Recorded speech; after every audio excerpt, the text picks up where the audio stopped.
hayaan naman kita.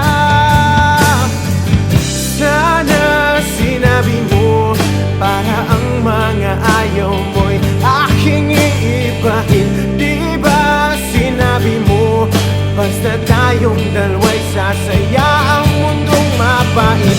Di ba sinabi ko gagawin kong lahat upang tayo pa rin sa huli? Biglang nalaman ko may hinihintay ka lang palang bumalik.